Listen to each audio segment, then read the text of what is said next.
So today we're just gonna talk about the male reproductive system, and then on Monday we're gonna talk about the female reproductive system. Okay.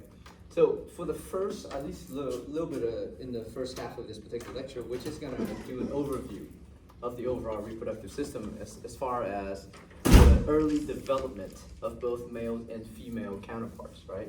And then after that, we're gonna lead into talking about the onset of puberty and what happens after that, because puberty is a very critical point in the development of any individual, because that is the point in which, or at which, you are now reproductively ready, right? You're ready to reproduce, you're ready to have another life form beyond yourself and things like that, okay? Okay, so when we talk about sexual reproduction or reproductive system, we're referring to the fact that the purpose of this organ system is allowing for individuals like organisms, like us and other organisms, animal organisms, to essentially produce new life forms. And the new life forms that are produced are unique in their own because they have their, they have similar gene makeup, but they also can develop very differently than, however their parents develop and grow up and things like that, okay?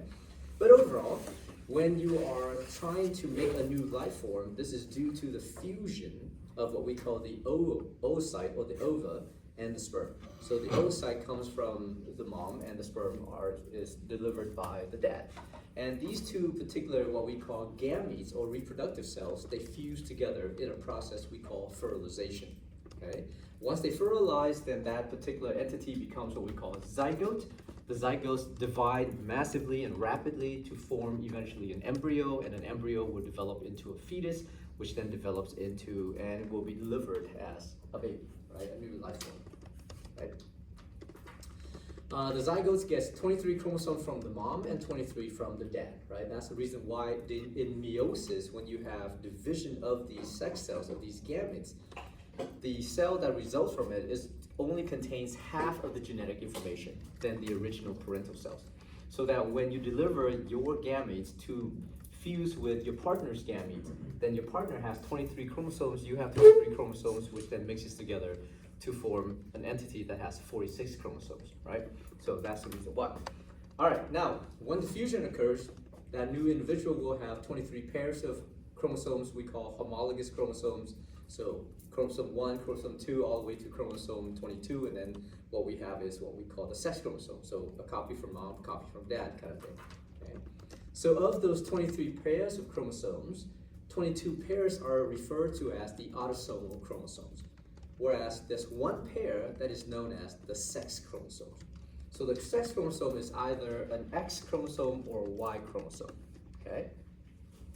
The mom's genotype, making her a mom, making her that female individual, she carries 2 X chromosomes in every single cell or in all the gametes. So therefore, she has these 2 X chromosomes, so she will pass one of those X chromosomes to her child, right? Which means in meiosis, as these gametes splits and stuff like that, each gamete will only contain 1 X chromosome, not both, okay? For the dad, because his genotype is made up of an XY chromosome, these are 2 different sex chromosomes, so in his gametes, in the sperm either have an X chromosome or a Y chromosome.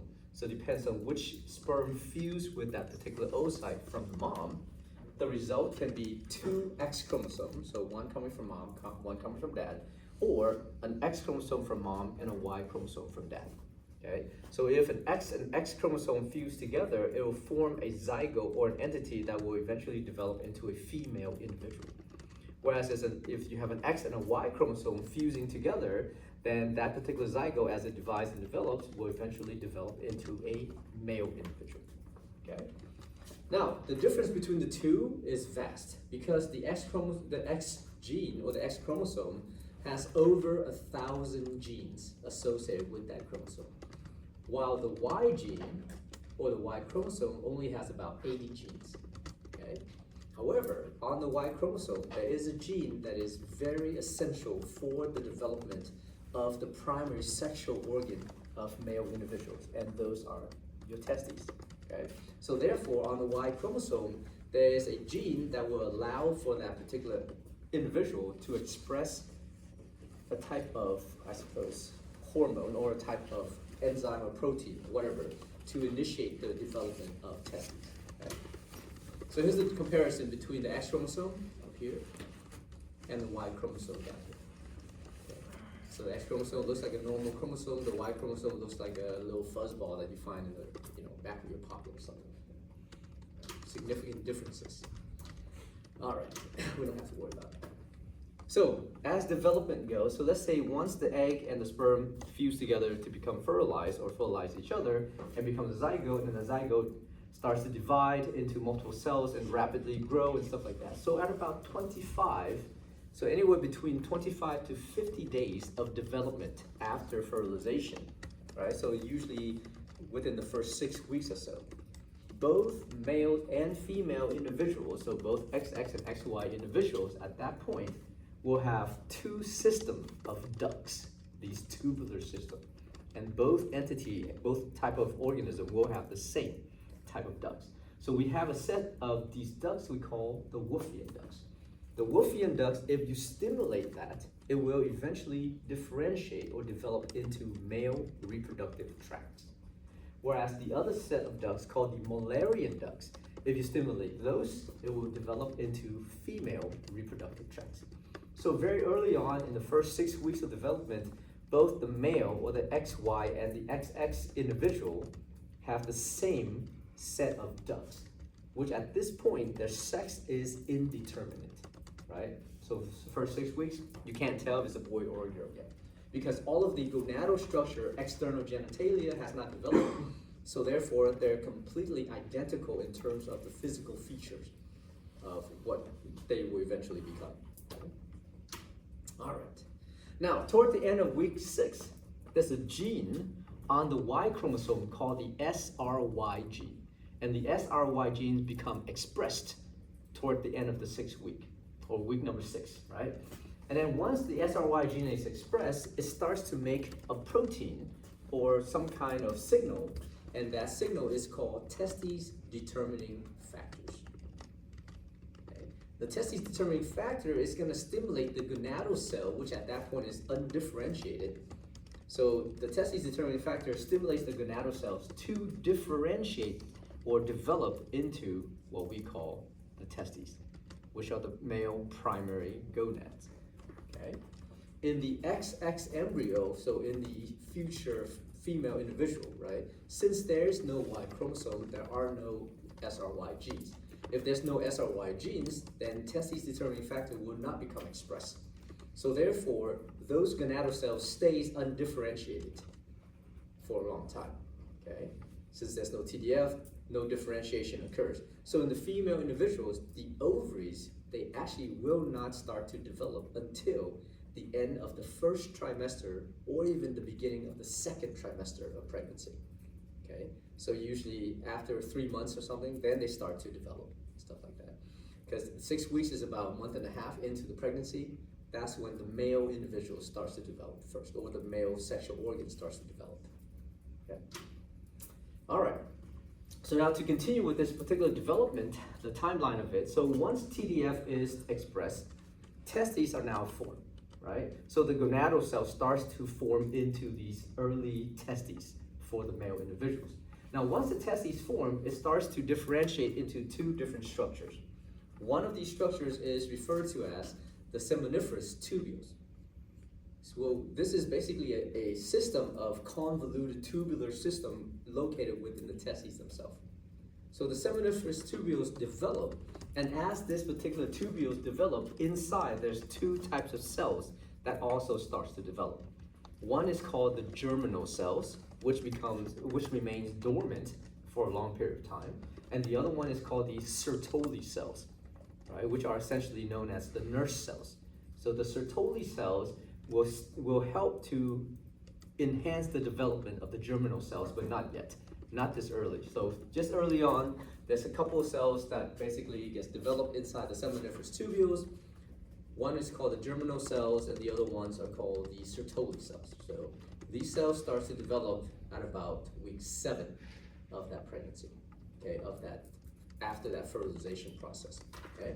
Now, outside of the seminiferous tubules, inside the testes, there's a collection of cells. So we call these the interstitial tissue. So within the interstitial tissue, there's a lot of blood vessels and nerve endings or whatever the case is, but there are also cells in there. And those cells are referred to as the Leydig cells. So in the interstitial tissues, we have these interstitial cells, and we call the interstitial cells the Leydig cells. And at about week 8 or so after fertilization, the Leydig cells become stimulated to secrete a hormone we call testosterone. Now, once testosterone is secreted by these particular Leydig cells in the interstitial area, testosterone will stimulate the Wolffian ducts to differentiate, to develop into the male reproductive tract. Right? So far, this is just basically following the timeline of the development of the XY embryo into a future male organism, right? Male individual. So again, this is just basically the summary of it. So when you have fusion of the sperm and the egg, right? Let's say for this egg it's an X chromosome, for the sperm it carries this Y chromosome, they fuse together to form this XY individual or XY zygote. And eventually at about week 6 or so, the SRY gene on this Y chromosome here is expressed, therefore allowing it to secrete TDF, which then differentiates the gonads into testes. Once the testes are formed, basically it will form two different types of structure. One is called the seminiferous tubules, the other one is called the interstitial tissue. The seminiferous tubules will contain germinal cells and Sertoli cells, whereas the interstitial tissue will form interstitial cells, which we call the Leydig cells. At about week 8 or so, the Leydig cell starts to secrete testosterone, and that testosterone will then further stimulate the Wolffian ducts to become the male reproductive tract. Okay, so that's the timeline, the development of the male individual. For the female individual, as the two gametes fuse together, both carry the X chromosome. This is now an XX zygote. So since there's no Y chromosome, there's no SRY gene. If there's no SRY gene, there's no TDF. If there's no TDF, the gonads remains undifferentiated. Okay, all the way until you get to the late first trimester, early second trimester. This is when the ovary starts to form. So that's when the gonads start to become the ovaries in these female individuals. All right, now to further continue with that. So now let's say in the male themselves, right, they have testes, so they have the seminiferous tubules. Inside the seminiferous tubules, you have Sertoli cells. These Sertoli cells start to secrete another protein or type of factor we call Mullerian inhibiting factor. So remember, so far, the Leydig cell secretes testosterone, which then stimulates the Wolffian duct to start to develop into the male reproductive tract.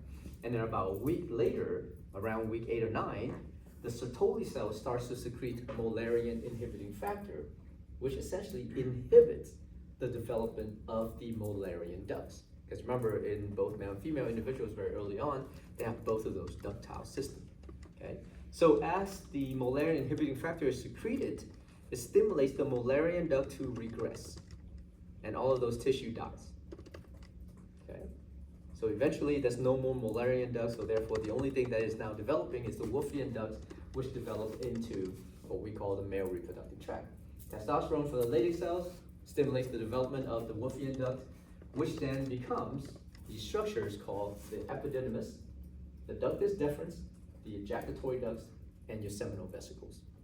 Okay, those are all part of your male reproductive tract that is connected to your testes. Okay, so that's the male individual, right? So far, at about week 9 or so. For the female individual, since they don't have any testes, since there's no SRY gene, since there's no Y chromosome, right? There's no testes that's formed. So even in this early stage, so about week 9, there's no ovaries yet. But since there's no testes, there's no Sertoli cells. And without Sertoli cells, there's no MIF, there's no Mullerian inhibiting factor. And because there's no testes, there's no Leydig cells as well. Since there's no Leydig cells, there's no testosterone. So without testosterone, the Wolffian ducts will start to slowly regress and die. But since there's no Mullerian inhibiting factor to inhibit the development of the Mullerian ducts, in the female individuals, the Mullerian duct starts to grow and differentiate into what we call the female reproductive tract. Okay, so without MIF, as the Mullerian duct starts to develop, it's going to develop into what we call the fallopian tubes, the uterus, the cervix, and the upper 1/3 of the vagina. Okay, at this point, there's no ovaries yet. This is only week 9. Okay, so the ovaries are going to develop a little bit further down the line. So actually maybe around that time as well, because that's probably marking the end of the first trimester and then basically the beginning of the second trimester, right? Well, no, not yet, because it's 3 months per trimester.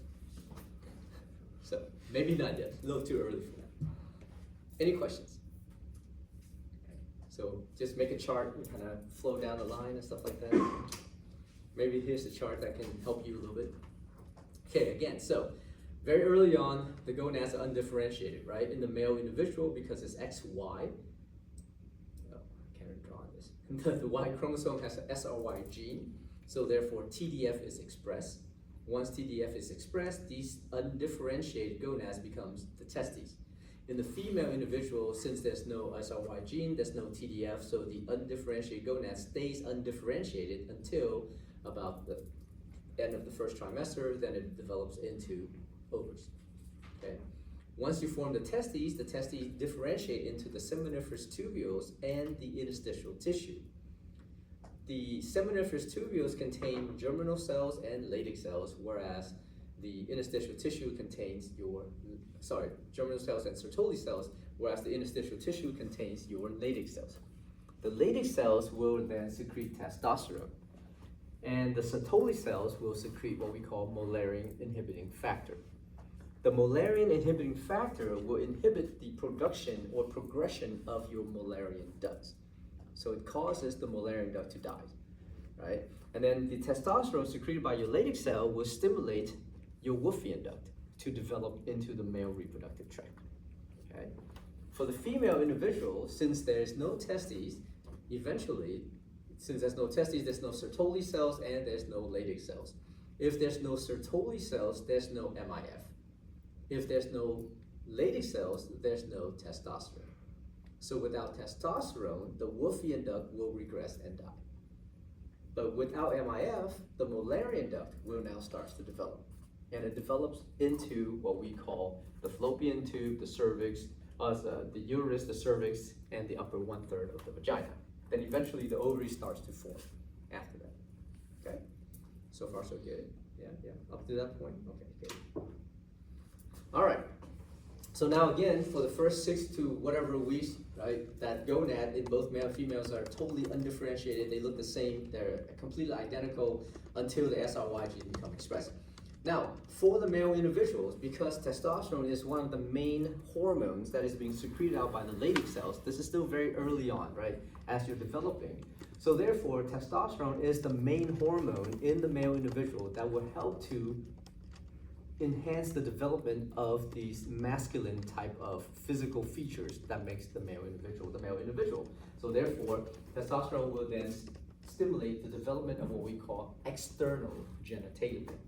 So things like the scrotum, the prostate gland, and the penis, okay?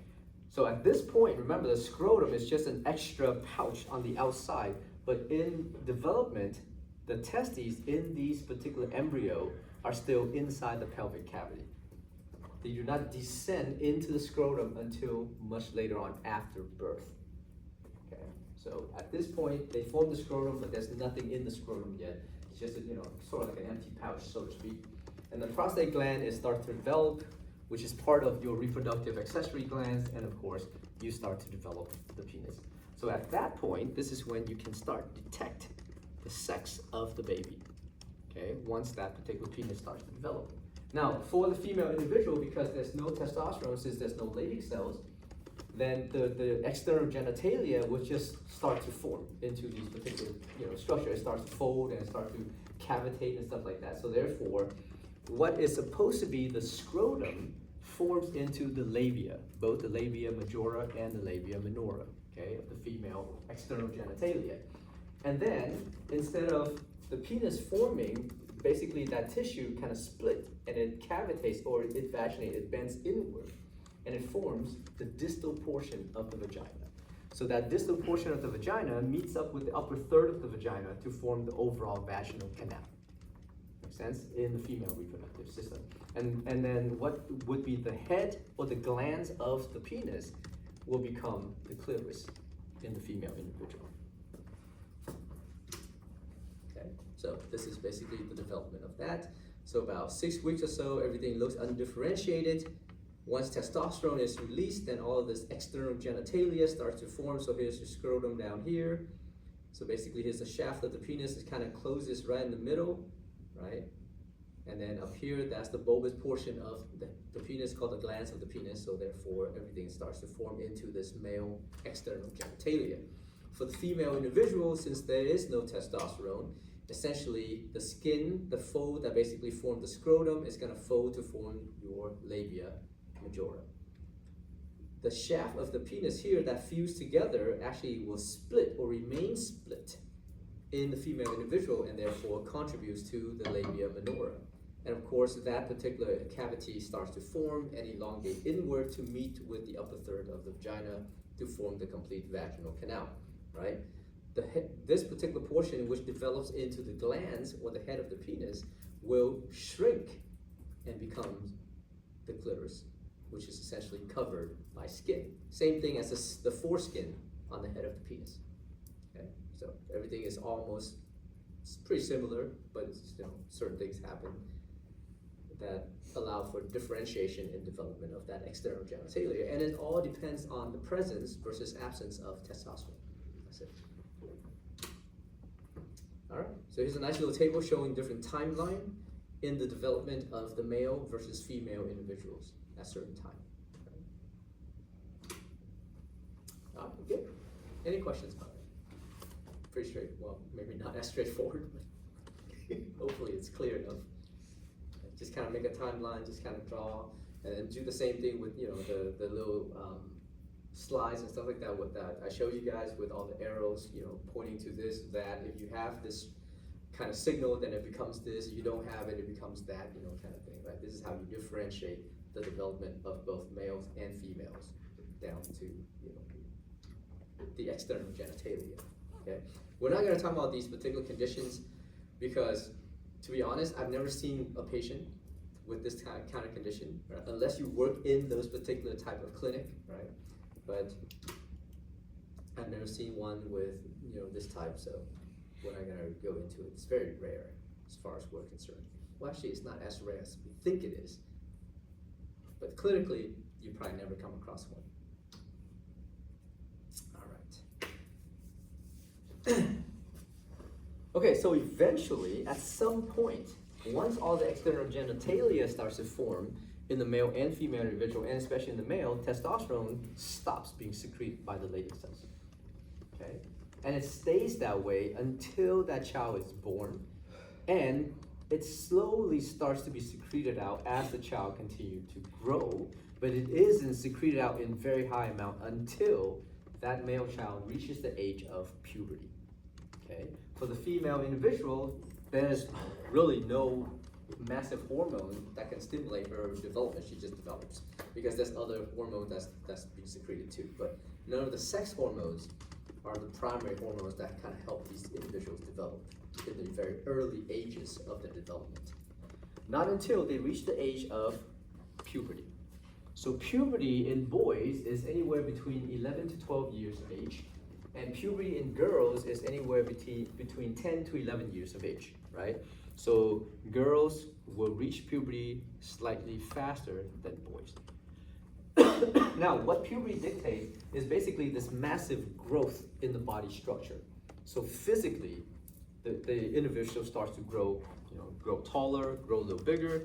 Boys starts to increase their testicular growth, increase the length and the girth of their penis. Girls will start to form breasts and things like that, right?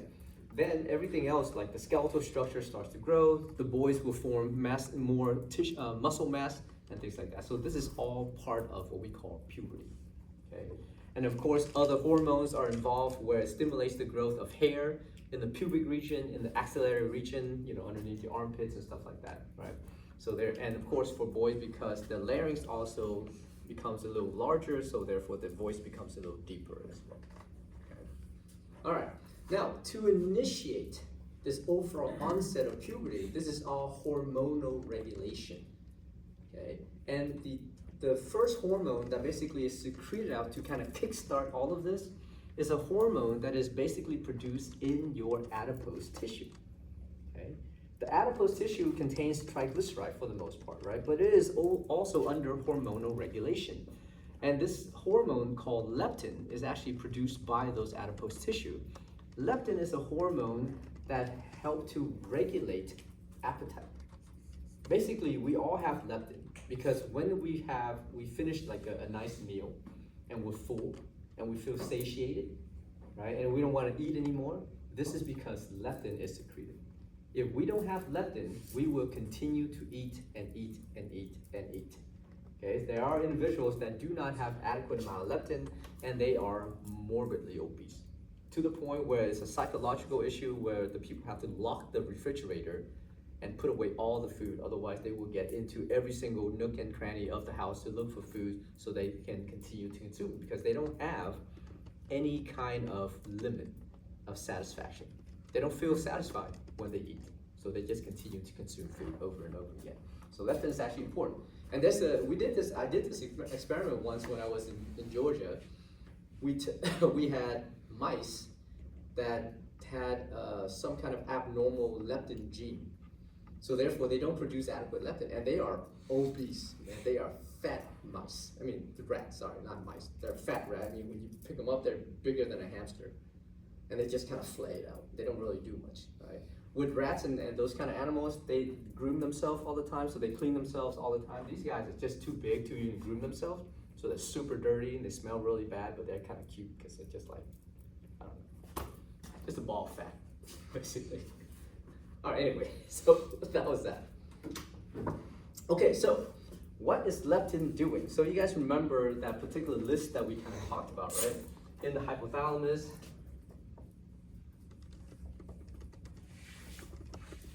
so there are 6 hormones that are produced by the hypothalamus that is going to stimulate the anterior pituitary.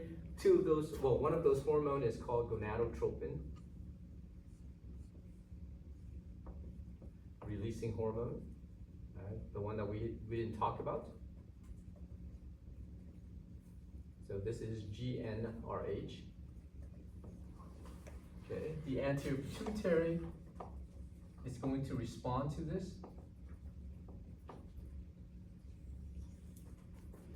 By releasing what we call follicle stimulating hormone.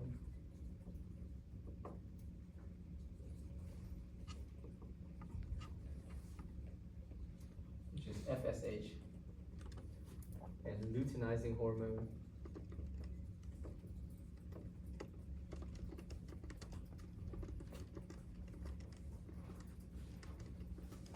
Which is LH. Okay? So when gonadotropin releasing hormone is released by the hypothalamus, it stimulates the anterior pituitary to release both of these hormones.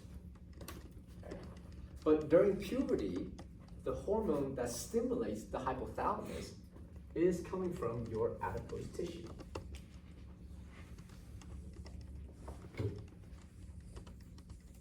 And that hormone is called leptin. And leptin will stimulate the hypothalamus so that they can secrete these hormones, so that the gonadotropin releasing hormone can stimulate the anterior pituitary to release their hormone.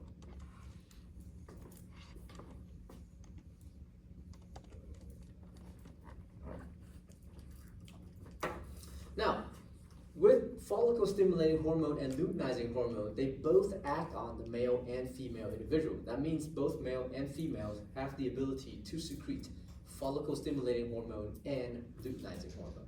Okay?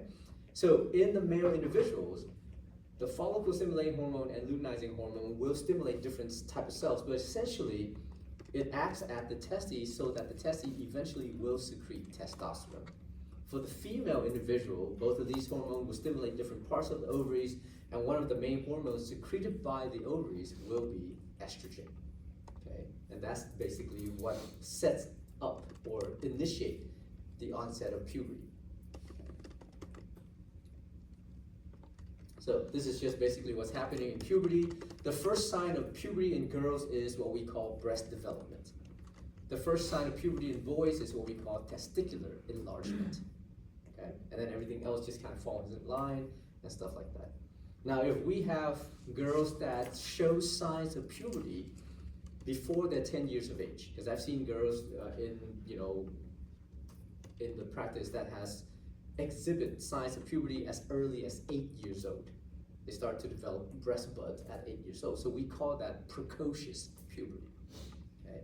Now, for female individuals, for young girls that do not show sign of puberty after 10 to 11 years of age, and they start to show sign of puberty slightly after that, let's say like 12, 13, 14, we call that delayed puberty or delayed onset puberty.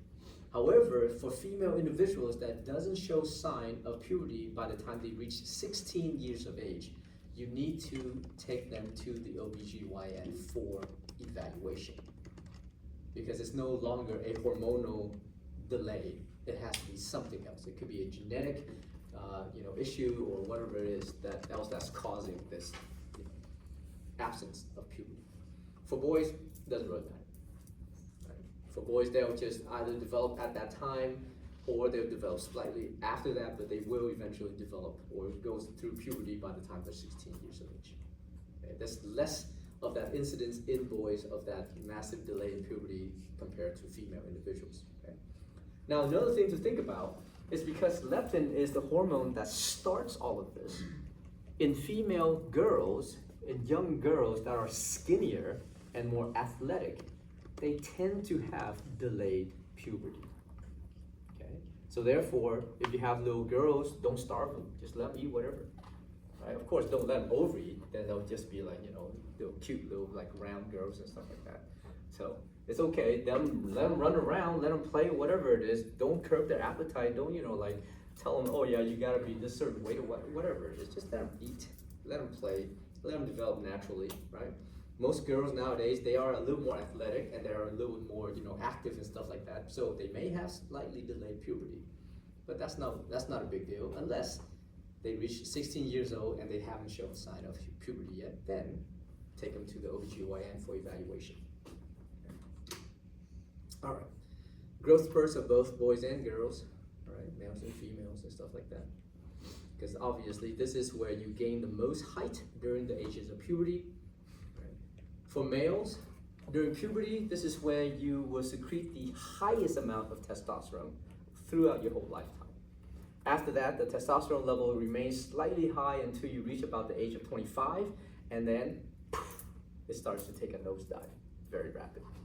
So by the time you reach like mid-30s, that testosterone level is now relatively low. Once you reach 40, it dips even further and then beyond, but it's still there, lingering around, right? But therefore, as you get older and older, that's the reason why for male individual, it's harder to gain muscle mass because you no longer have that massive amount of testosterone to kind of help regulate that process. So you start to lose a little bit of muscle mass, not because you're lazy and you don't want to work out. Even if you work out, you still can't gain adequate amount of muscle mass, right? For those older individuals, older male individuals. Okay, so for female, the type of hormones that is important for the development of their body and their physical traits during puberty is first and foremost estrogen and progesterone, right? Of course, you're gonna have growth hormone because that will stimulate that massive growth in the skeletal and muscle structure. You have thyroid hormones because that's a metabolic hormone that we need. Insulin, cortisol, those are all needed for that. But to increase the expression of things like pubic hairs and menstrual flow and underarm hair and stuff like that, the female individual rely a lot on adrenal androgens. Okay, you guys remember where the adrenal androgens are secreted from?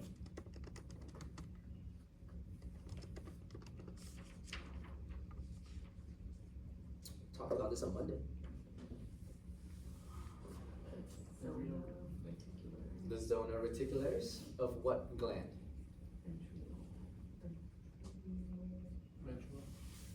Not the medulla. The adrenal Of cortex. adrenal cortex. The outer layer. So the deepest portion of the outer layer of the adrenal gland, right? So the outer layer is called the adrenal cortex. There's 3 of those layers. So the zona glomerulosa, zona fasciculata, and zona reticularis. Okay?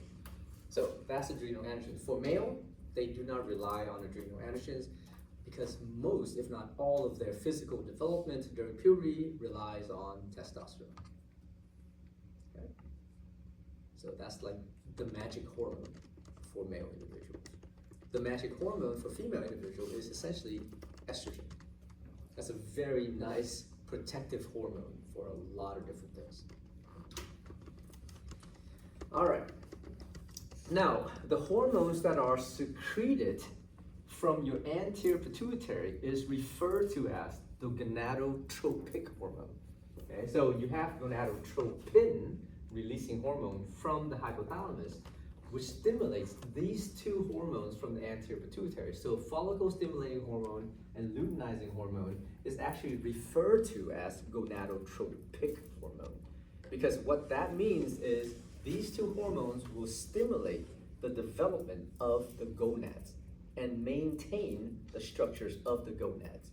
And the gonads in the males are the testes, and the gonads in the females are the ovaries.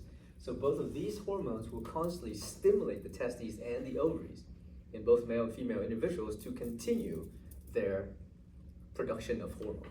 Okay, and that's why we call them gonadotropic hormones. Okay, so FSH-LH, very important in both males and females, because in the male it stimulates the continuation of what we call spermatogenesis, which is the production of sperm. Okay, and in the female, it continues to stimulate the development of their ovarian follicles. The ovarian follicles is very important in the development of the cyclic changes that occurs within the female individuals. Okay. Now, furthermore, both FSH and LH will continue to stimulate the production and secretion of what we call gonadal hormone. Gonadal hormones are hormones secreted by the gonads. So from the testes and from the ovaries, so let's say from the testes mainly is testosterone, from the ovaries is both estrogen and progesterone.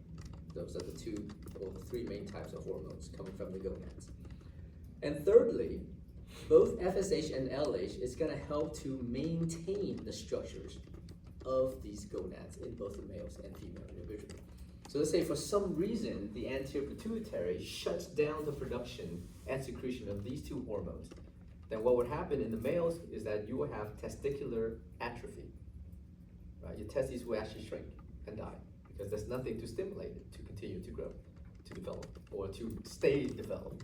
For the female individuals, the ovaries will shrink and eventually become atrophy. So that's why in female individual, when they reach menopause, they may not have adequate amount of these hormones to kind of help maintain those structures. So everything kind of decreases overall. All right, here's the specific targets of, let's say, follicle stimulating hormone and luteinizing hormone. Okay, so in the female individual,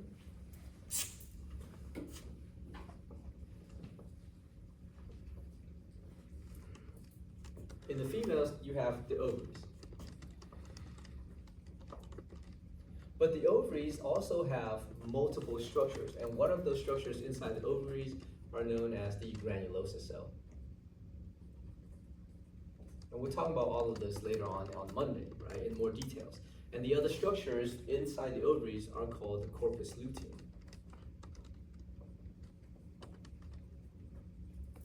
Okay. So in the female individual, FSH, which is follicle stimulating hormone, will stimulate mainly the granulosa cells. And the granulosa cells will secrete a hormone we call estrogen.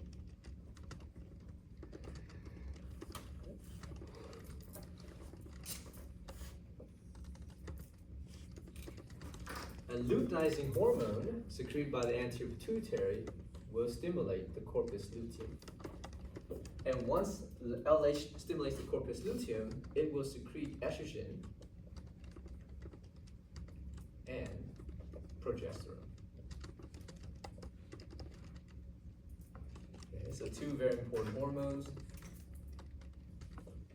which have a lot of beneficial effects for the development of the female individual. okay? In the males, because the males have testes, that's the primary gonad. So therefore, within the testes, there's the seminiferous tubules, and within the seminiferous tubules, you have your Sertoli cells.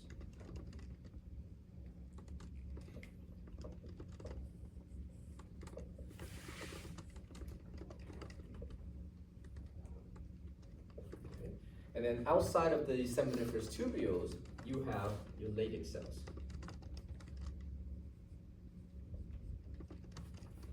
Okay.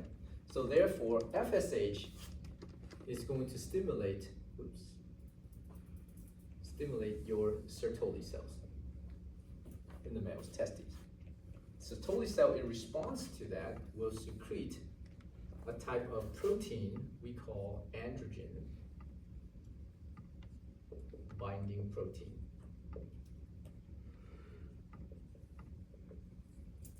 Okay. Whereas LH is going to stimulate the Leydig cells. And the Leydig cells, in response to that, will secrete testosterone. Okay. So these are the hormones and things that are secreted by the testes versus the ovaries. Androgen binding protein is not really a hormone, so I'm just going to underline it. Okay. I don't want you guys to mistakenly think that that's a hormone. It's just a protein secreted by the Sertoli cells and things like that. And we'll talk about what they do. Okay. So why do you guys think follicle-stimulating hormone only stimulate the Sertoli cells and not the Leydig cells? Why is it that follicle-stimulating hormone only stimulates the granulosa cells but not the corpus luteum?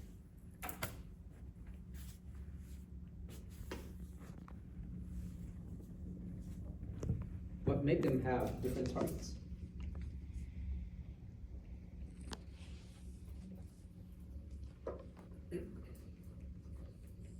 When we talked about yesterday, what do all hormones need in order to exert their functions at the target cells?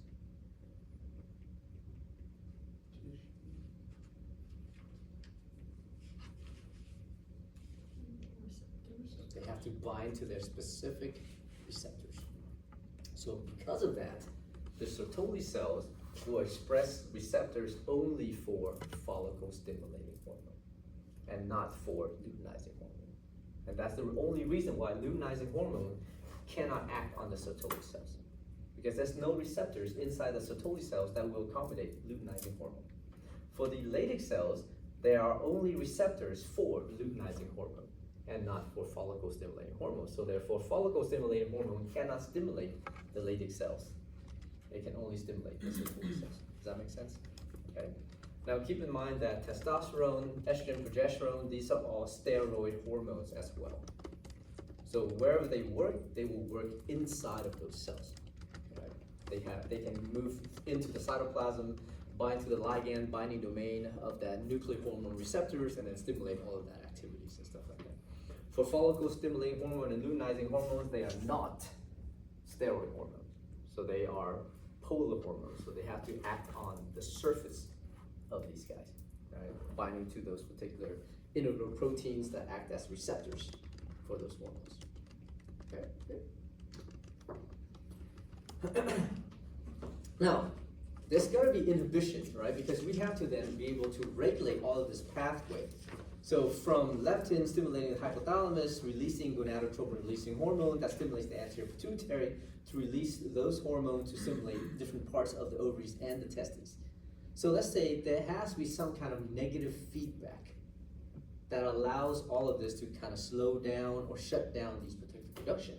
So at some point in development, as we talk about some of these later on in more specific details, this estrogen and progesterone that's coming from the corpus luteum secreted out by the female ovaries will actually have a negative feedback onto the hypothalamus and the anterior pituitary.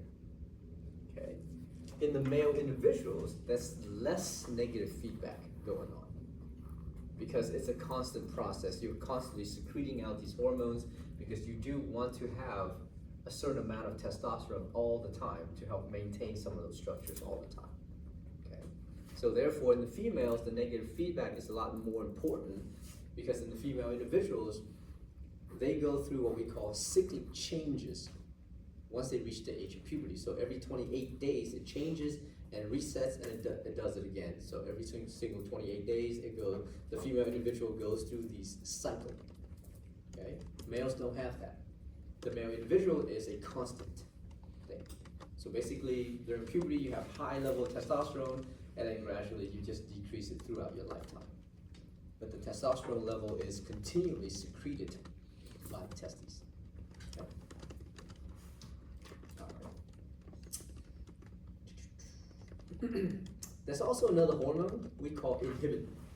And inhibin can be secreted by what we call the granulosa cells in the female individual.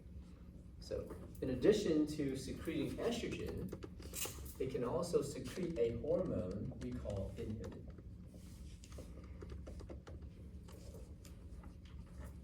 For the male individuals, they can also produce and secrete inhibin, but that inhibin is only secreted by your Sertoli cells and not the Leydig cells.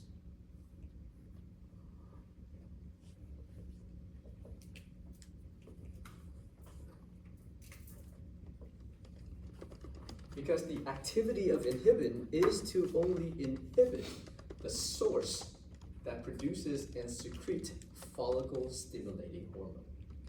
So therefore, inhibin can only act on the anterior pituitary to stop the secretion of follicle stimulating hormone. It cannot stop the production of luteinizing hormone. Okay, so that's very specific hormone that can only do that. Okay, it has this negative feedback onto the anterior pituitary at a certain time to reduce the amount of follicle stimulating hormone in the female individuals that will stimulate the granulosa cells, and reduces the amount of follicle stimulating hormone in the male individual that stimulate the Sertoli cells. Okay? And I think in the female, that's very important, because the female individual goes through these cyclic changes. In the male individual, the inhibin is attributed to the constant decrease in levels of testosterone throughout the lifetime of the male individual. So just kind of keep them in mind. There's these other hormones called inhibin that will only inhibit the further secretion of follicle stimulating hormone, okay, at the anterior pituitary. It doesn't do anything to luteinizing hormone. Okay. So for the female individual, just keep in mind that things are secreted out in sort of like cyclical patterns.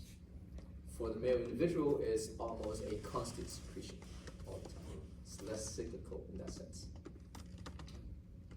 And once we get to those particular areas in the female individuals, we'll talk about how these have maybe negative feedback versus positive feedback versus, what kind of feedback. For the male individuals, I mean, there's virtually no feedback, or very little if anything. Okay. Good. So that's why I'm saving that lecture for Monday, because it's slightly more complicated. I want you guys to kind of go home, get some rest, and be all rested before you come back, and then not hit you hard with the female reproductive system, because that's definitely the more complicated system between the two. All right, any questions so far? Okay, good. Let's talk about the male reproductive system. So again, the male reproductive system consists of the testes. That's the primary sexual gonad of the male reproductive system. And once the testes is formed, there's two compartments. One is called the seminiferous tubules, which contain what we call the Sertoli cells, right? And also germinal cells. Germinal cells eventually develop into sperm cells. And that's the reason why when the testes first develop, the only cell that's really active are your Sertoli cells. Because as a fetus, you really don't need to develop develop your sperm. I mean, there's no way you can use them yet, right? So therefore, the sperm cell, the germinal cells, stays dormant from the development of the testes, which is around 6 weeks or so, all the way until that individual reaches the age of about 11 to 12. Okay. Once that happens, then the germinal cells will become stimulated to develop. But the development of the germinal cells depend on a high level of testosterone. Okay. So therefore, at the onset of puberty in the male individual, so now just focus on the male individual pathway. not the female, okay? Because we'll talk about this later. So therefore, at the onset of the male puberty, leptin is secreted, which then stimulates the hypothalamus to secrete gonadotropin-releasing hormone, which then stimulates the anterior pituitary to release follicle-stimulating hormone and luteinizing hormone. Okay? Follicle-stimulating hormone will now stimulate the Sertoli cells in the testes to secrete androgen-binding protein, whereas luteinizing hormone will stimulate the Leydig cells in the testes to secrete testosterone, okay? Based on the receptors that they have. So here's what the testes looks like, right? There's a drawing of it. You take a cross section of it, you can see that there's a bunch of these convolute tubules here in these compartments. So those are all the seminiferous tubules. Okay. You take one of those tubules and you cut it into a cross section. This is what it looks like. Right? That's a tube. You can see all these cells in here, right? So there are a bunch of Sertoli cells and there's a bunch of germinal cells, which will develop into a sperm cell later on. Okay. Here's the lumen of that seminiferous tubule. If you look at a histological picture, here's part of the seminiferous tubules, this whole thing. You can see there's a bunch of cells sitting out inside here. So you have Sertoli cells versus germinal cells. You see all of these things, those are sperm cells being developed inside the seminiferous tubules. Okay. In the interstitial area, you can see this is the area outside of the seminiferous tubules. You see there's a blood vessel there. And you see there's a bunch of cells in here, and these cells are called the Leydig cells. Okay. So that's how you should kind of visualize these two structures in relation to each other, okay, within the testes. All right, so like I said, again, at the onset of puberty, leptin is secreted from the adipose tissue, which then stimulates the hypothalamus to secrete gonadotropin-releasing hormone. Gonadotropin-releasing hormone is going to stimulate the anterior pituitary to release both follicle-stimulating hormone and luteinizing hormone.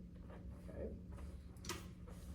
Follicle-stimulating hormone will stimulate the Sertoli cells within the seminiferous tubules of the testes of the males to secrete androgen-binding protein, which stays inside the seminiferous tubules. Whereas luteinizing hormone will stimulate the Leydig cells which are in the interstitial tissue to secrete testosterone. So imagine this, inside the tube, right, inside the seminiferous tubules.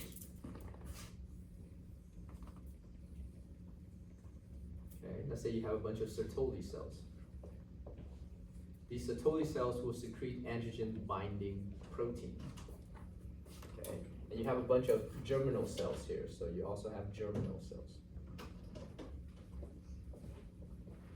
They're all inside the seminiferous tubules. The Leydig cells are out here.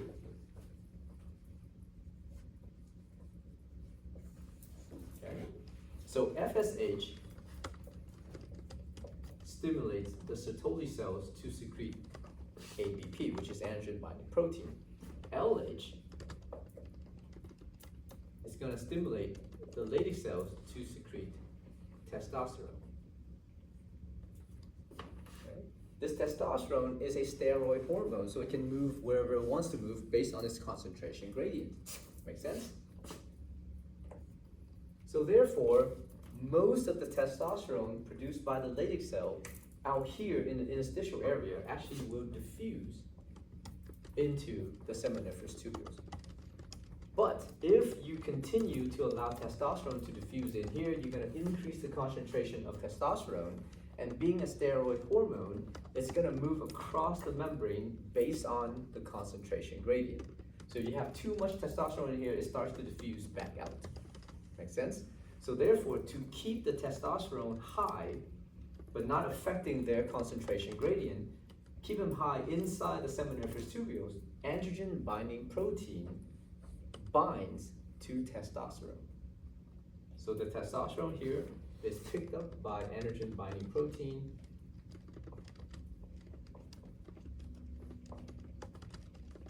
And basically, this will keep a high amount of testosterone inside the seminiferous tubules without affecting their concentration gradient. Okay, because the concentration gradient is only taking into account the free testosterone that's kind of float around within those structures. Does that make sense? Okay. Now, why do you need to increase the amount of testosterone inside the seminervous tubules? Well, because this high levels of testosterone bound to antigen binding protein will stimulate the germinal cells to develop. If you don't have adequate amount of testosterone, you will not have adequate amount of germinal cells development. Okay? So there's a couple things where it can lead to a decrease in sperm production in the male individual. One is you don't have enough testosterone. Two, you don't have enough antigen binding protein, right? Because if you have a lot of testosterone and not enough antigen binding protein, the testosterone diffuse into the seminervous tubules, but then will diffuse out of it eventually. It's not going to stay inside the seminervous tubule, so therefore there's not enough of it to continue to stimulate these germinal cells adequately. So your sperm production will go down. So therefore, to maintain a high level of testosterone inside this tube, you need androgen binding protein. Does that make sense? Okay. You need to have both of those. So if something happens to your Sertoli cells, but your Leydig cell is okay, then this individual will have high testosterone, but will not have adequate amount of sperm production. So therefore, that individual will have masculine features, but will not be able to reproduce adequately. Okay? Because if the sperm cells don't develop, you're shooting blanks, basically, right? You got nothing to kind of fertilize the oocyte. Okay? So, the development of the germinal cells based on the high levels of testosterone is referred to as spermatogenesis, or the development or production of sperm cell. And the whole point of puberty in the male individuals is to stimulate the production of the sperm cell. That is why we have puberty, to initiate, to start the process of spermatogenesis. And once spermatogenesis starts, it is continuous until the day you die. Okay, it doesn't stop. Of course, it decreases drastically once you get to a certain age, but it does not stop. All right, so there's a little bit of that negative feedback stuff that we kind of talked about, very little amount of that. So just think testosterone will have negative feedback to everything eventually. And then inhibin and stuff like that will also have other type of feedback. So I mean, just don't worry about it too much in the male individual. Okay? Because that feedback may exist, but it's not a vital portion to help regulate the reproductive process. Okay. So what is spermatogenesis, right? So once this Leydig cells, stimulated by luteinizing hormones, secrete a huge amount of testosterone, that testosterone move into the seminervous tubules, being picked up by antigen-binding proteins secreted by the Sertoli cells to raise the levels of testosterone within the seminervous tubules, to then stimulate the production of the sperm cell. So within those, the germinal cell starts as stem cells, and these stem cells are known as the spermatogonia. Okay?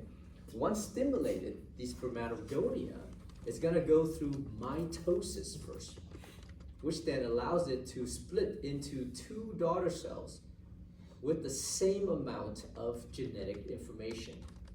So the spermatogonia, once it goes through mitosis, the two daughter cells is the result of that. One of these daughter cells remains a spermatogonia.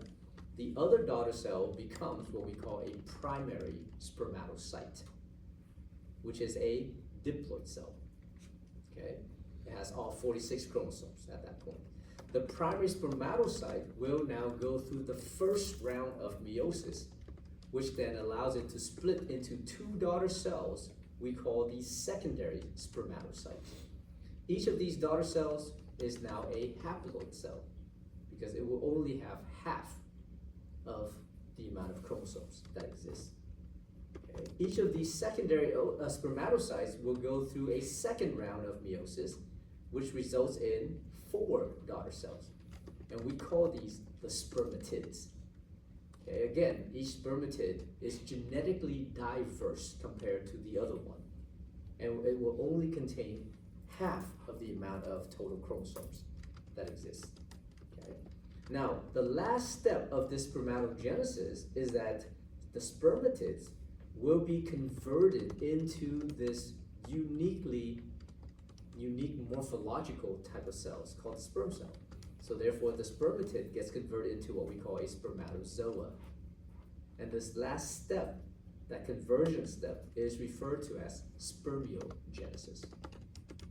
Okay? So the whole thing is called spermatogenesis. It's just the last step of spermatogenesis is referred to as spermiogenesis. Okay? Questions on this? And you need a constant level of testosterone in order for this to continue.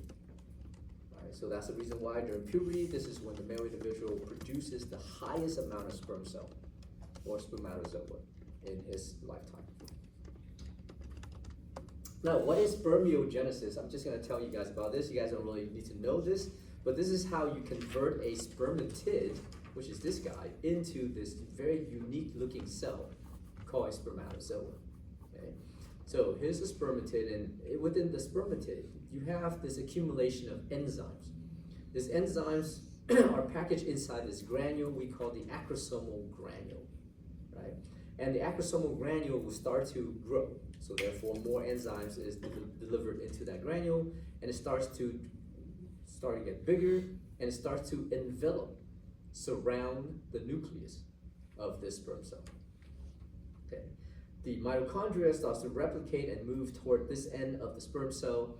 The sperm cell starts to elongate out a structure that looks like a tail, and that structure is made up of microtubules. And that structure is now known as a flagellum.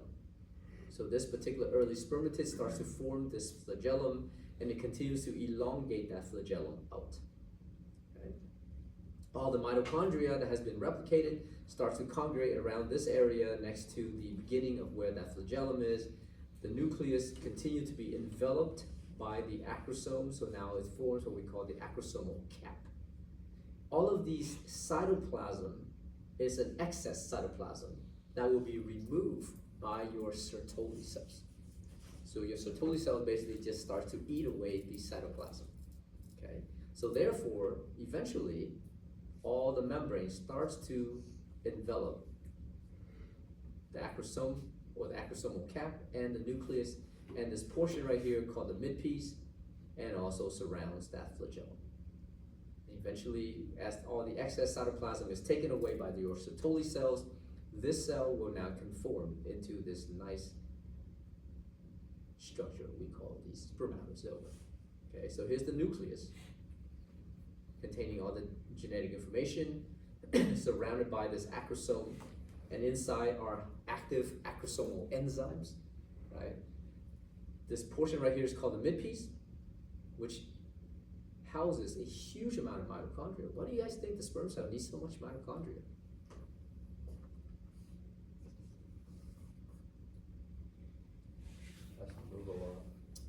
That's a very long journey, okay?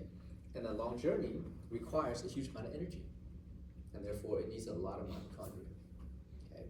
And the distance that it actually has to move is roughly about 7 inches, right? Now 7 inches is not the length of the penis, but 7 inches is basically from the entrance of the cervix to where the fallopian tube is in the female reproductive tract. So that's the distance that each sperm cell has to move within the female reproductive tract in order for it to reach the oocyte, the egg. So roughly about 7 inches in distance. But as for the sperm cell is concerned, 7 inches in distance is sort of like us traveling around the world maybe twice.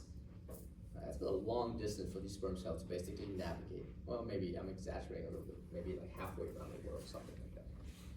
Right? And these guys don't have like airplanes. They have to swim all the way to where they need to go to. So imagine the vast majority of those sperm cells will die in transit. A lot of them would just like swim in a circle. They're lost. Sperm cells are stupid, right? I don't know where we are. They don't look the same kind of thing. Right? Some sperm cell would like do backstrokes and stuff like that, and just chill, and never reach their destination. So this is just a picture showing your Sertoli cells right here, and these are all the germinal cells that eventually develops into sperm cells. This is the spermatid becoming a spermatozoa, right? So this last step right here, that's your spermiogenesis step. Okay. Now, that Sertoli cell is actually very important within the seminiferous tubules because it is called the nurse cell. That Sertoli cells not only help to differentiate and develop those germinal cells because it supports those germinal cells and it takes away some of those structures to basically allow these germinal cells to become the spermatozoa. But the Sertoli cells also form what we call the blood testes barrier, which means if you have blood vessels out here, right, so this is blood vessel, the contents inside the blood cannot get into the seminiferous tubules because the Sertoli cells prevents that from happening, which means all of your immune cells will not have any knowledge of any of the structures within your seminiferous tubules, right? So if something happened that allowed for the blood to enter the seminiferous tubules, then it will start to produce antibodies against the structures of the seminiferous tubules, which means it can potentially destroy the Sertoli cells. And it can potentially destroy all of these germinal cells. So let's say if you have some kind, or your patient have some kind of testicular damage or inflammation or whatever the case is, right? Let's say you jump around the table and just fell, right? You know, where it's the crotches and crack open the testes or whatever it is, right? Now you have blood entering the testes, and let's say if it enters the seminiferous tubules, then your immune cell will start to make antibodies against that. And if you have antibody against your sperm cell, then you will become infertile because those antibodies can move in certain areas and destroy those sperm cells. Okay, so that blood testes barrier is actually quite important.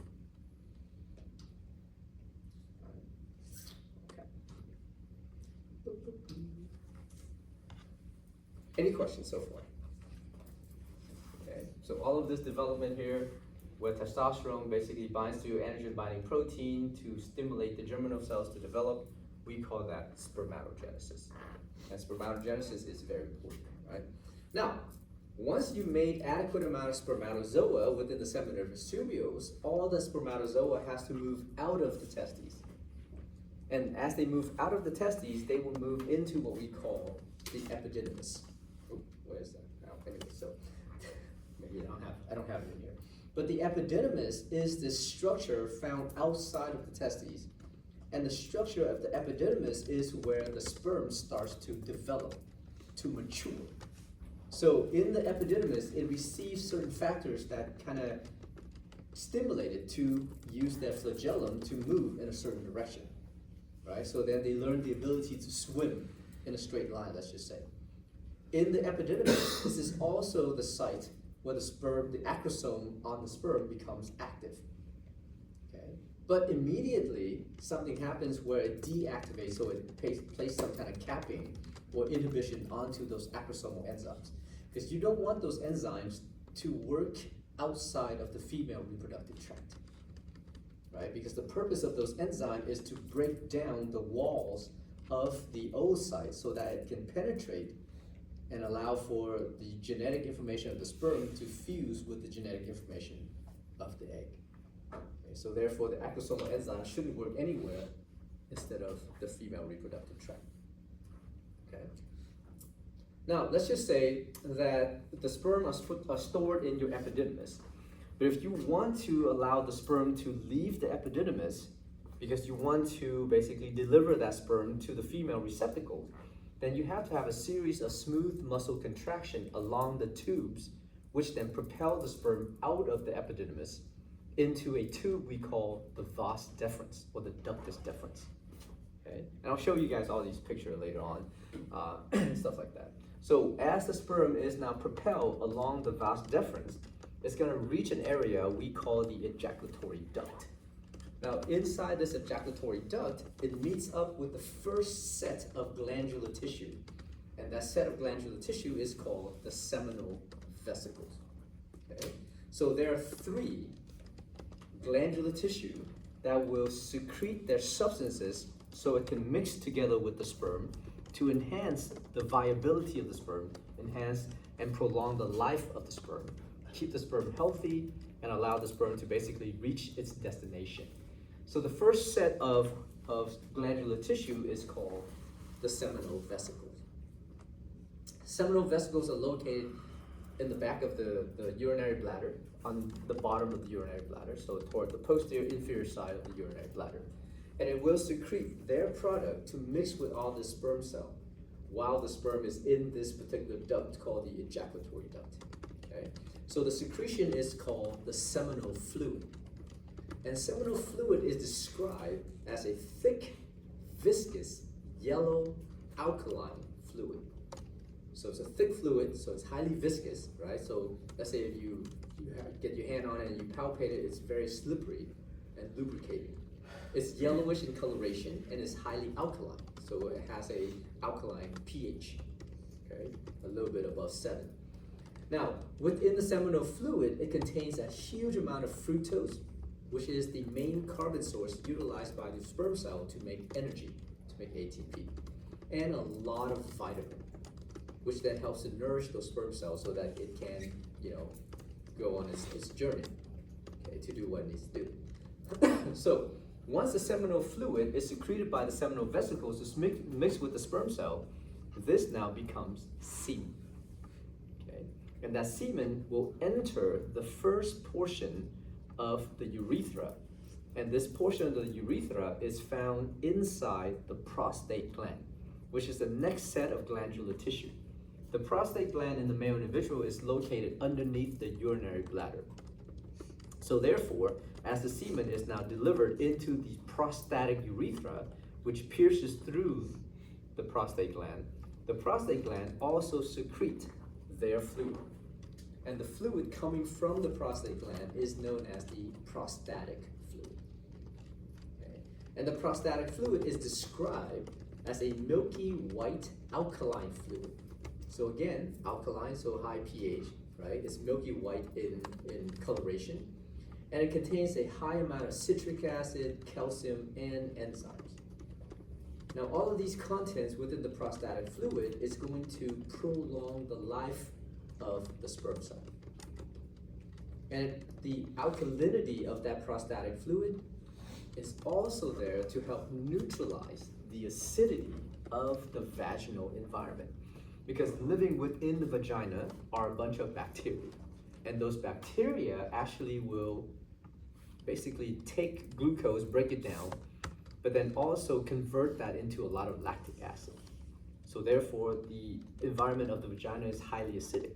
And the reason why it's acidic is just because that's how that's the nature's way of killing off the sperm cell in a weird way, right? It's a reproductive system, but you want to kill off the cell that will help you reproduce.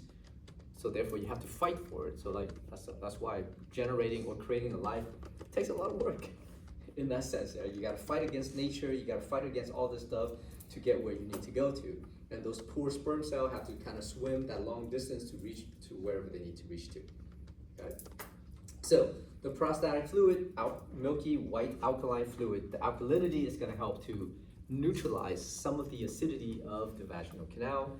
Some of the contents of the prostatic secretion is going to help prolong the lifespan of the sperm, which means if you ejaculate sperm into the female reproductive system, the sperm cell can stay inside the female reproductive system for up to 5 days. Okay, so therefore, you can actually get pregnant 5 days after you engage in unprotected sexual intercourse. So just kind of keep that in mind. All right. Now, finally, all of that content, that semen, that is now the sperm mixed with seminal fluid secretion, mixed with prostatic fluid secretion, is going to move along the urethra. And once it gets into another part of the urethra, as it exits through the pelvic diaphragm floor, there are these two glandular tissues on the pelvic diaphragm floor called the bulbourethral glands. And the bulbourethral gland is going to secrete their secretion, and we call the bulbourethral secretion. Now keep in mind that in the male reproductive system, the urethra is a shared structure between the urinary system and the reproductive system. okay? Because the urethra is actually connected to your urinary bladder. It's just a portion of it that is also connected to all of these other structures that deliver sperm and semen into that urethra. So therefore, the secretion coming from the bulbourethral gland is described as an alkaline secretion that is mucoproteinaceous. So these are proteins that has some degree of viscosity. It's like lubricating type of secretion, right? It lubricates the passageway within the urethra for sperm, for the semen to move better. But the alkalinity from the bulbourethral secretion is going to help neutralize the acidity of the urine itself. We talked about the fact that urine has a pH of about 6, right? If you expose the sperm cell to the pH of 6, it actually will kill the sperm cell. So therefore, as you deliver the semen into the urethra, if there's any lingering amount of urine in there, it will be adequately neutralized by the alkalinity of these secretions to ensure that the sperm cells don't get killed off. So here's an overall overview of the male reproductive system. The testes will be your primary gonads. Here's the epididymis up here, right? Kind of like a coma-shaped structure that's hovering around the testes. So all the sperms are developed inside the testes, right? Made inside the testes in the process we call spermatogenesis. And once that sperm is made, it gets pushed into the epididymis. In the epididymis, it will develop the ability to swim forward, and also it activates certain type of enzymes in there. If you want to mobilize that sperm out of the epididymis, there has to be a series of muscle contraction. So the smooth muscle that contracts along this tube, called the ductus deferens or the vas deferens, is going to help that sperm leave the epididymis and is delivered into this ductus deferens. Okay.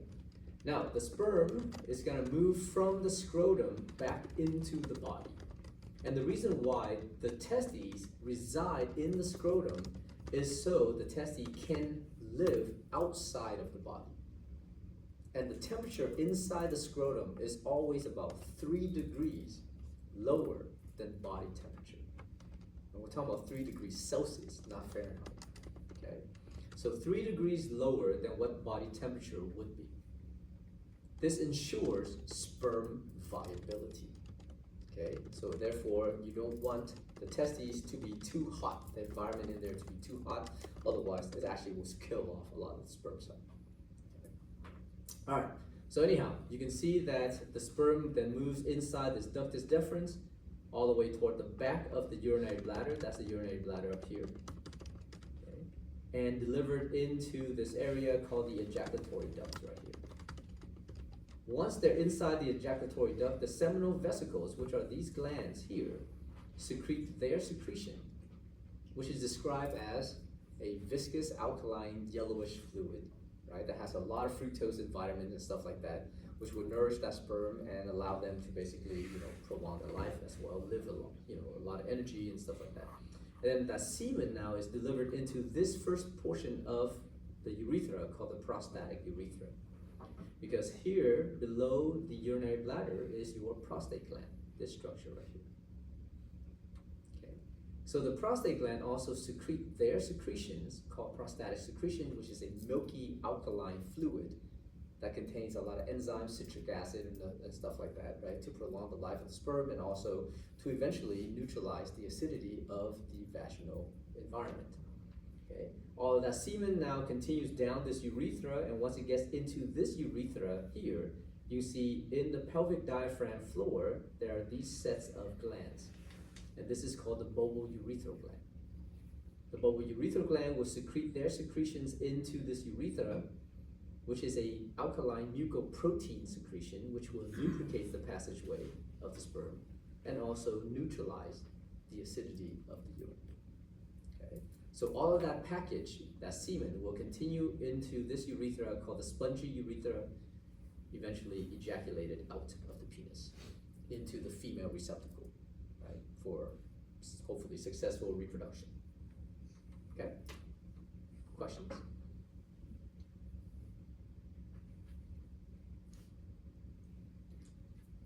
All right. So now, in order for the male individual to adequately deliver the sperm, the contents of the sperm and the package of the sperm and the amount of sperm into the female receptacle for successful reproduction, the delivery vehicle, so to speak, the delivery organ of the sperm is the penis. So therefore, in order for the male individual to successfully achieve reproduction, you have to adequately deliver these contents to the female individual, right? So therefore, you need to achieve what we call erection of the penis. So with the penis itself, if you take that portion of the penis and you cut it, you will see it's made up of erectile tissue.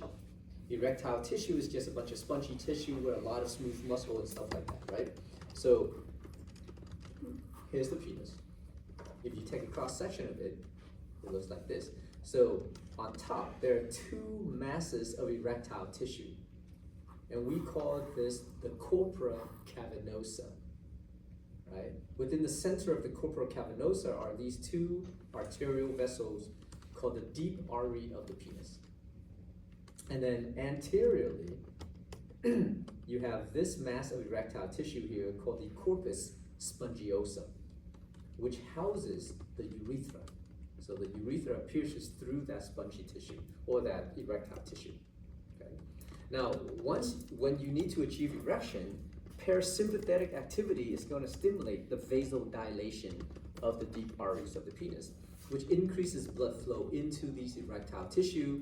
Therefore, the erectile tissue becomes engorged or filled with blood, and therefore the penis becomes erected. Okay? There's a vein back here called the deep dorsal vein of the penis. So imagine if the penis becomes erected, that actually will kind of compress that deep artery of the penis, or deep dorsal vein of the penis, which prevents blood from draining out of the penis, therefore maintaining erection. Okay. Now, how long do you think we should maintain erection? What's the optimal erectile duration for all you guys? What do you think? 2 minutes? 5 minutes, 15 minutes, an hour, 2 hours, 4 hours? Yikes.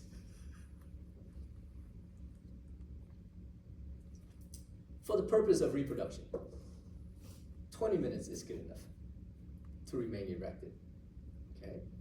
Anything beyond that is just, whatever, right? If you maintain your erection for more than 1 hour, it actually will have adverse effects. Because now you're constantly, of course, delivering blood into that, but you're not adequately taking away any of those metabolic waste. So therefore, you can actually cause some damage to your erectile tissue. Okay? Now there's a condition where you have a prolonged erection lasting for more than 2 hours, and we call that priapism. Patients with priapism, when they're brought into the ER, is an extreme discomfort. It's very painful to maintain the erection for that long. And if you look at the penis in that particular state, it actually looks engorged, but it has a little darkening coloration to it, right? So therefore, how would you fix priapism? Drain the blood. Drain the blood. How do you drain the blood? Needle. Needles like this. Yeah. Right? And you just basically hold down the penis, locate the deep dorsal vein, and you just tap into that vein and just drain all that blood out. And the penis will go, and the patient's like, oh, thank God. Right? But it's a painful procedure. I mean, it's painful to look at. Nobody wants to tap a big old needle into the penis, right? But we do drain that from time to time. And when I was in Georgia, I worked in the sickle cell clinic at some point. And with sickle cell anemia, you guys understand the red blood cells become sickle, so it's no longer round and stuff like that. So when it becomes sickle, it can no longer transport oxygen adequately. But in that state, that sickle state, so basically instead of being round, the red blood cells become something like this, right? So it basically changes shape. In this shape, it gets stuck into the walls of small vessels. So imagine if you have a blood vessel feeding blood into the penis, sometimes these red blood cells get stuck onto the walls and occlude blood flow out of the blood vessel, out of those particular vessels. So therefore, these poor children, they're like 16, 17 years old, right? I mean, they're already hormonal enough as it is, that's because they're going through puberty, but they also have this condition, so therefore, if the red blood cells become sickle, now they have priapism that they have to deal with. So these poor kids, super embarrassed when they get into the ER, and we basically have to drain the blood from their penis to kind of correct some of those particular conditions. Okay. All right, so again, in order for you to achieve successful reproduction for the female individual, you have to first achieve erection.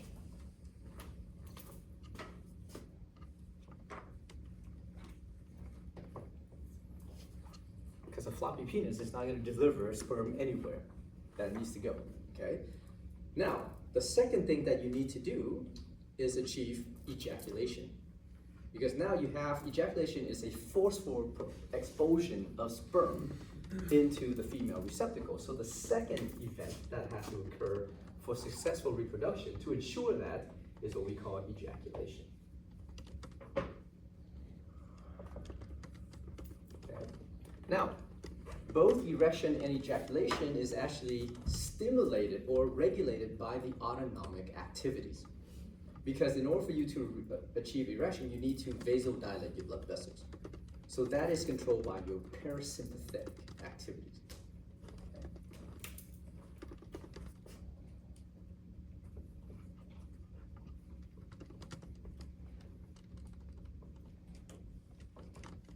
So parasympathetic controls erection.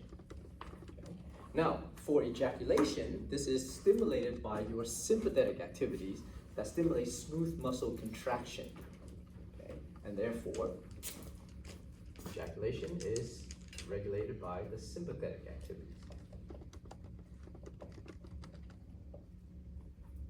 Okay? So how do we remember this easier? So just think, in order for the male individual to achieve, not achieve, but to increase the success of fertilization, they need to achieve point and shoot. Make sense? Point starts with a P. Parasympathetic starts with a P. Erection is like pointing somewhere, hopefully, maybe up, I don't know, whatever. Point wherever you want to point. Slightly deviated or whatever the case is. It doesn't matter, you're pointing somewhere. So it's parasympathetic, stimulating the erection process. Shoot, that starts with an S. Sympathetic starts with an S. And ejaculation is sort of like, shooting things out of your penis, right? So, make sense? All right. Now, if you fail to achieve erection, this is probably due to the fact that you cannot produce enough or adequate amount of vasodilation effect. If you ejaculate too early, this is due to the fact that you have too much sympathetic activities. Okay? So there are medications for that. Or just meditate. I don't know. Do math in your head or something like that. So you don't ejaculate too early. Okay. Now, in terms of male fertility, for couples who are trying to conceive, right, to make a baby and things like that, let's say if the couple is unable to conceive adequately, a married couple comes to you. You guys are a clinician in the fertility clinic, right? This newlywed comes to you and says, yeah, we're trying to get pregnant, we're trying to make a baby, but we're unsuccessful. What's the question that you should ask them? Because you want to evaluate what's going on with these people, right? So what kind of question should you ask them? And this is actually outlined in the OBGYN, or the fertility clinic guideline and stuff like that. Is it in the right site? Like, what site are we talking about? So are they having vaginal sex? Is that what you're saying? Yeah. Okay, not like, is this done in the parking lot? Okay, sure, you can ask them that. But most likely, let's just say, yeah, we're having vaginal sex. Okay, so what else would you ask them? Frequency? How often they have sex? we're so busy, we have to schedule our intimate time and stuff like that. We live with our parents to save money so we can buy a house and move out, so therefore we can't really, don't have the freedom to kind of do all that stuff. So, we'll have sex maybe like once a week or whatever the case is, okay? Not enough. What is the recommended frequency of sexual intercourse for the sake of fertilization, to increase the chance of fertilization? What do you guys think? How many times a week? Not a day, but a week. Nobody has time for like more than maybe once a day, unless you got nothing else to do. How many times a week do you guys think? 4. 3 times, at least. Okay? Obviously, you can do more than that. But of course, it gets tired because you can't maintain. Let's say if you're having sex 5 times a week, how long can you maintain that frequency? Right? So 3 times a week is good. For how long? How long should they keep up this frequency of sexual intercourse? What's the recommended timeline before you start to probe and prod these individuals to look for certain other things that may be the source of their problem? So patient comes in, right? Couple comes into you, say, yeah, we're trying to conceive. We've been having sex, on and off and stuff like that. We've been married for several months and stuff like that, but we still couldn't get pregnant. So you ask them, okay, how often do you guys have sex? Or according to Kevin, are you using the right hole? Basically, to say it bluntly. But they're like, no, we're conservative people. We only, have vaginal sex. Okay, good. So how often do you guys engage in sexual intercourse? Oh, maybe like once a week. Okay, do it 3 times a week at least. And then you should also tell them, well, you should be doing this for 12 consecutive months. So 1 year. Okay? Now, of course, hopefully within that 1 year period, somewhere along like maybe a couple months of this consistent sexual intercourse, you're gonna achieve fertilization. Okay? But you need to do at least 1 year before you start to reevaluate those patients. Okay, so now, what should you also tell them? Because remember, when a couple is trying to conceive a child, they turn it into a task, right? So they basically, oh yeah, I'm gonna schedule sex time with you. Oh, my temperature is up, so you better get your ass home so we can have sex, so we can have a kid and stuff like that. So that's a lot of pressure if you basically schedule that, because now it becomes a job and a chore instead of having fun. So we also advise patient, have fun, role play, have sex in the car, go out there, pretend you're people like strangers and stuff like that, and you meet in a bar and then you go get a hotel room, do whatever you want. Have sex anytime and anytime that you can think of that you feel the urge to do it, right? Don't make it a chore, because first of all, if you have to do it to accomplish a goal, it's sort of like studying for an exam. Nobody wants to do that. But if you have fun, then it's easier that way. Where do you guys think is the #1 place to conceive a child?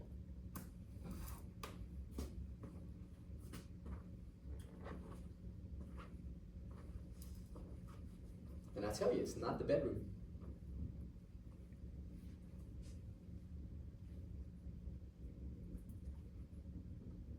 In the back seat of your car. So drive out to some place, right?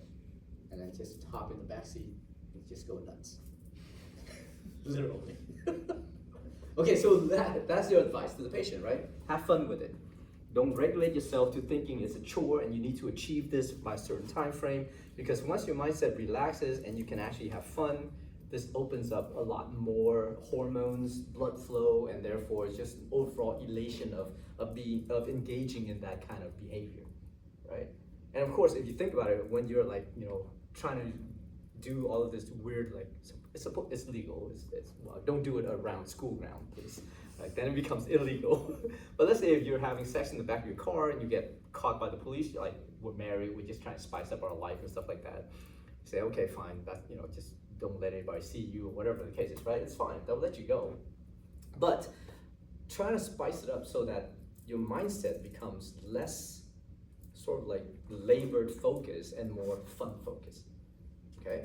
All right, so let's say after a year of doing that, patient come back to you, or let's say give them 6 months, they'll come back to you and say, we tried everything that you asked, and we still haven't successfully conceived. Okay. Let's say, all right, at that point you feel like that's enough. What's the next step of your evaluation? And all of this is just extra stuff. I'm not gonna ask you guys any of this stuff on the exam, right? This is just for you guys to kind of think about, because you will be future clinicians and you may even have patients like this coming to you for advice about certain things like this. Okay? Especially with newlyweds or, you know, people who want to conceive children, they really want to get your advice on this kind of stuff. So what's your step, next step in evaluation? Would you ask about potential trauma, like whether or not MAO has like damaged? Yeah, you can. I mean, that should be part of the evaluation in the beginning, right, as well. But let's say if they've gone through all of this and you think like everybody's healthy or whatever, at least there's nothing going on, the next step will be the least invasive step. So you start with the least invasive step and you start to work your way toward the more invasive procedure, okay? So the next step would be sperm evaluation, okay? Tell the patients, all right, go home. We'll schedule a time where you can come into our clinic, and before you come into the clinic, make sure you don't engage in sexual intercourse or self-stimulation for at least 3 days, okay? So no ejaculation for 3 days. Come into our clinic, we'll give you a cup, go into the room, ejaculate into the cup, right? And then give us the cup so we can analyze your sperm. So what we're trying to do is to figure out how much sperm cells are actually produced in the ejaculate of this individual. Because there has to be a certain number in order for your chance of fertilization to increase significantly, okay? Even though single time you ejaculate, that's a huge amount, right? So let's say here, in the volume of the ejaculate, that's about 5 mils, let's just say. And the amount of sperm per 5 mil is roughly about 250 million per mil. That's almost a trillion sperm cell. Well, maybe more than that, right? So it's a trillion sperm cell being secreted out. But you still can't fertilize, you know, the oocyte. Well, why is that? Well, if this volume starts to go down, if this quantity starts to go down, there's a decreased chance. Because the vast majority of that sperm will die in transit before it reaches destination. Okay? By the time the sperm reaches the egg, there's gonna be like several 100,000 or maybe a million or a couple million left. Not that vast amount of sperm.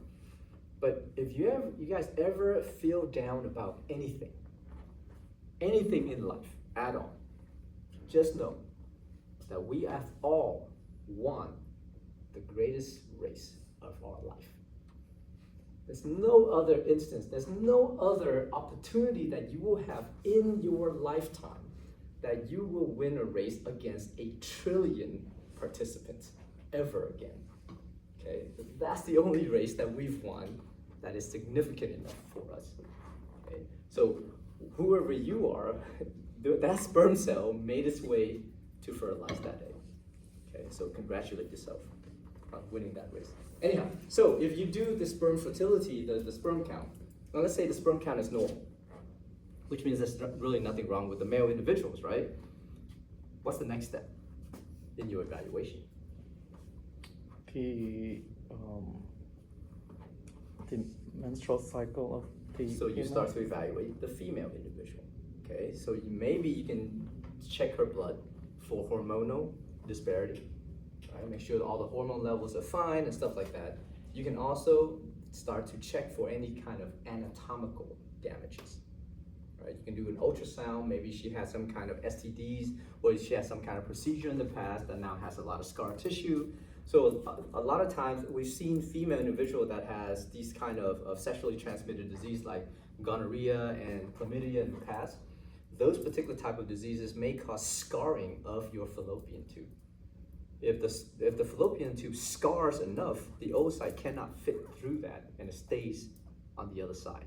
And the sperm can't penetrate all the way through and therefore there's no fertilization, okay? So then you have to start to go into those particular type of evaluation. So it's a little more invasive, obviously, right? Because it's more internal, okay?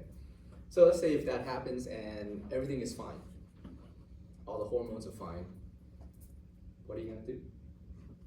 What now is your evaluation? And typically it doesn't have to progress all the way to that point because that is gonna be a rare occurrence, okay? So maybe because there's something missing in the overall receptor and hormonal regulation that's inside both the male and female individual that we don't know about.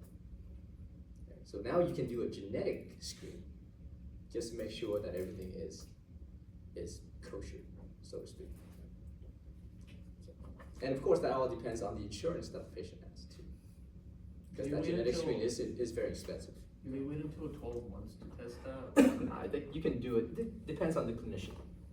Sometimes to save the patient money, and that's unnecessary to do so. Unless you have really good insurance, then yeah, that's fine. You know, just do whatever you can, just get it all out of the way. Just make sure everything's okay. All right, go enjoy yourself, or whatever it is. Or just go enjoy yourself first and see where it takes you. All right. Okay, so now, for the male individual, since we're still talking about the male individual, once the male individual decides they no longer want to have children, or let's say as a mean of protection, what are some contraceptive methods that males can use to prevent pregnancy? Condoms, Condoms. How often is that successful? 99%. 0%, because they'll never use it. Yeah. Right? You can give them condoms, and they're like, I have a patient that says, yeah, I have a drawer full of condoms, I never use it because they have like 7 kids or whatever, right? And they're like, dude, I gotta stop having kids. Like, okay, stop having sex. But I don't wanna stop having sex. Well, we have condoms, you wanna use it? I have a drawer full of condoms, but every time the mood hits, I'm not gonna stop and then take a condom out and then go throughout the process, because then it kills the mood and I get floppy again or whatever, right? It's like, oh my God, good Lord. So they're not gonna use it. Obviously, you can ask them to abstain from sex. Nobody's gonna do that either, right? So therefore, there is a permanent solution for the male individual, and that is called a vasectomy, okay? So one of the most widely used, sort of like, it's an outpatient procedure, right? It doesn't take the patient, it doesn't require the patient to stay overnight unless there's complications. But typically, you prepare for it ahead of time, you come in, the physician will numb you up, and basically they make an incision. Now, of course, when you do this procedure, please seek out a trained urologist to perform this procedure, not your psychiatrist or your dermatologist or your family healthcare professional and stuff like that. If you ask me to do this procedure on you, I can. I would rather recommend you to an expert that does this all the time, right? It's not a hard procedure to do. So all you do is you numb up the patient and you make an incision right where your vas deferens or your ductus deferens would be, and you isolate that out. And this is why you need a trained urologist, because you don't want to inadvertently cut like a blood vessel or something like that, right? Then that's kind of screwed. So what you do is once you isolate that tube out, you would tie it at both ends, and then you just cut and remove a section of it. And you gotta do it both sides, bilaterally, okay? So this is basically an outpatient procedure. You numb the patient up, you remove a piece of the vas deferens on both sides, and you tie the ends together, you suture everything back up, you send the patient home with some degree of pain medication, and you tell the patient not to engage in sexual intercourse for at least 48 hours. So 2 days. Just in case they have some lingering sperm outside of the testes, right? So therefore, after that, and of course you don't want to really engage in sexual intercourse right after you have some kind of procedure, surgical procedure. Is painful. All right, and then after that, once they ejaculate a couple times, then it clears out everything and there's no longer any sperm. You can actually bring the patient back to check for any sperm in the ejaculate of the patient.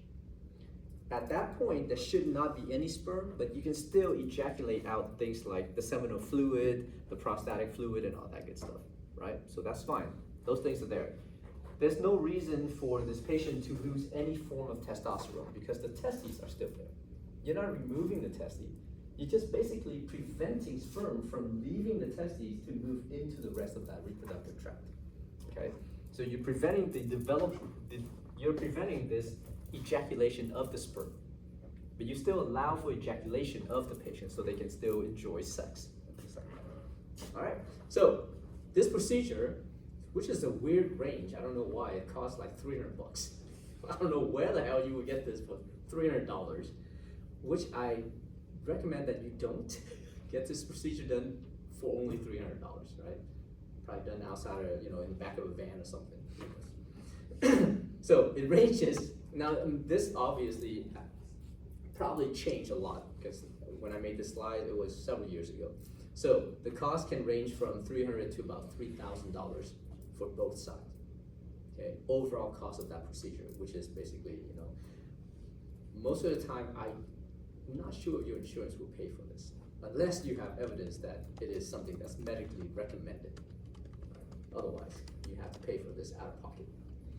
Now, it is permanent or semi-permanent because you can actually reverse this procedure if you choose to. Okay? The reversal of this procedure and the successful of that reversal depends on how long you've had this procedure. So therefore, it depends if it's been 5 years, 10 years, or more than that, then it can be recommended that you don't do a reversal of this procedure. Because the reversal of this procedure is a microsurgical type of procedure where the urologists have to perform this under the microscope. Right? So they have to wear loupes to see or magnify this particular structure. And the reversal of this is called a vasovasectomy. So a vasectomy is basically the removal of that vas deferens. A vasovasectomy is to ligate that structure back to normal. So again, you go to your highly trained urologist, they'll open up the scar, they'll remove any scar, and they will stick those two sections back together. Now, of course, they can also say, well, we can't do it because it depends on how much of that vas deferens has been removed. Okay? If a small portion of it has been removed, let's say less than 5 millimeters, something like that, you can actually take the two ends and just stick them back together. Because remember, once you tie off the end, it starts to form scar tissue. So when you take those ends, you have to remove all of that scar tissue, and you take whatever parts of it and you ligate it back together, right? Stick it back together.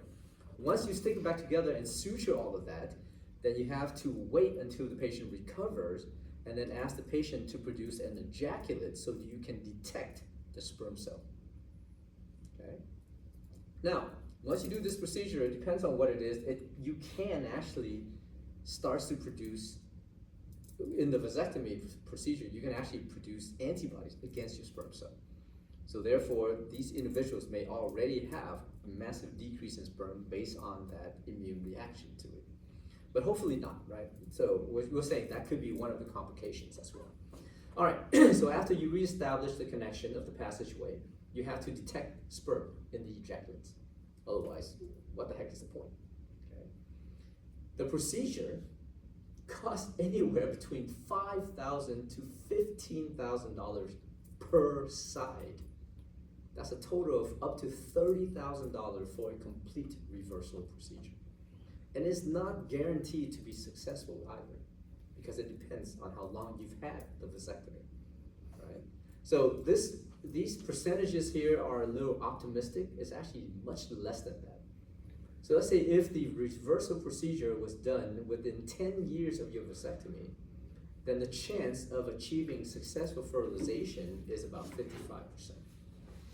If it's done after 10 years, then the success rate decreased down to less than 25%. Okay, that's a lot of money to basically bank on, 25% of success. Now, why is it that people have a reversal of this procedure? Well, things change, right? So let's say a person who's married to somebody, they had 5 kids, and like, you know what, we're done. I'm just gonna, I'll go through this vasectomy to basically prevent us from having any more children. But let's say somewhere along the way they get divorced, and this man now goes back into the dating scene, find a younger individual or any individual that now wants kid, right? So the guy's like, wow, I already have this procedure, but okay, fine, because I love you, I want to, appease you, and we can have children together, I'll get this reversal procedure. So it is possible for you to get this reversal procedure, but it's not guaranteed to be successful. Alright, so make sure you understand before you remove anything from your body, it is semi-permanent in a sense. Alright, any questions about this? Yes?